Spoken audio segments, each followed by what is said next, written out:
What did Jason Isbell bring to the game for you that kind of, I don't know if it flicked a switch or it just rejuvenated you when he produced Burn, Flicker, Die? Where did that take you? You got to think, when Jason produced that record, he wasn't Jason Isbell that we all know. Right. He was the guy that wasn't in the Drive-By Truckers anymore and was making solo records. Right. He was at the very, very bottom of the alcohol, and so were we. Right. Fast forward 4 years now since we made that record, he's sober and at the very, very top of his game, right. the top of anybody's game. Right. Like, he's at the pinnacle, and we're sober and finally starting to see success. We're a completely different band, and he's a completely different person. Right. He had just started dating Pearl when we were in the studio making that record, and now they're married and they have a child together. Right. You know, a lot of things have changed, but Jason, you know, we all grew up listening to Drive By Truckers, and you know, those songs that Jason wrote for that band, I don't care whether he was the drunk guy or the super successful guy he is now, he's someone we look up to. Mm-hmm. And so anytime you have someone that you look up to willing to produce your record, it immediately instills a little bit of confidence in you, right. saying, well, maybe these songs are pretty good. You know, right. Jason's producing it. He vouched for him. You know, well, that's what you're all looking for too. When you get into the music world, you want acceptance and you want people to.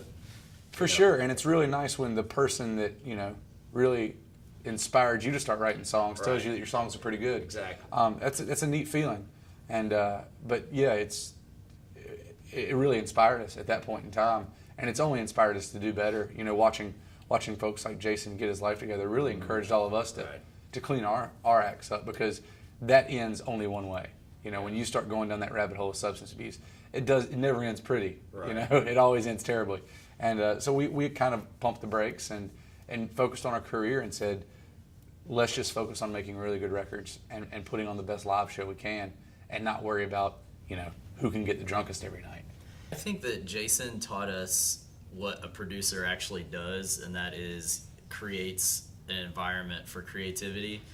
And I feel like that with what he did there for Burn, Flicker, Die, I feel like that we maybe understood kind of who we needed to get for the next album. Mm-hmm. And Brad Cook from Megaphon was that guy, and for the album that we wanted to make. I love the Megaphon records.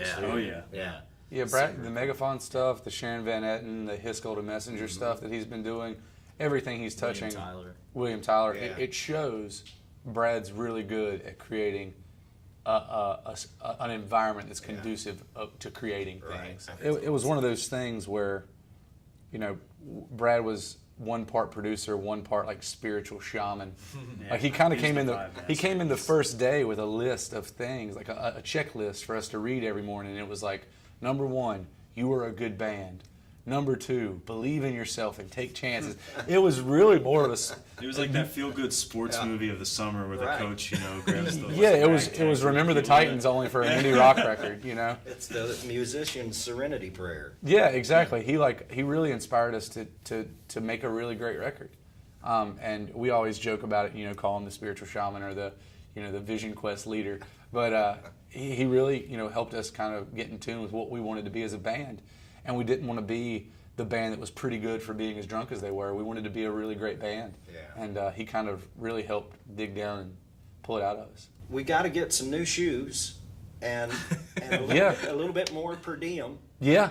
So we've all got relatively new shoes on. Yeah. And the per diems are going up, so everything seems to be going good. We need to sell downloads then. Yeah, for CDs and stuff. Yeah. So I never say no to that.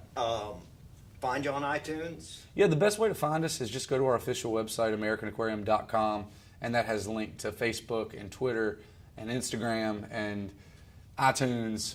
And I tell people, if you want to find our music, go where you find your music. It's on Spotify, it's on iTunes, it's in independent record stores. Anywhere that you consume music, you can find us. And so just go and just type in our name, American Aquarium, and it'll pop up. Well, you guys are nothing but inspiring. Oh, shucks. Thanks, man. Appreciate Love your it. music. Thanks for coming in. Thanks, man. Thanks for having us. Yeah.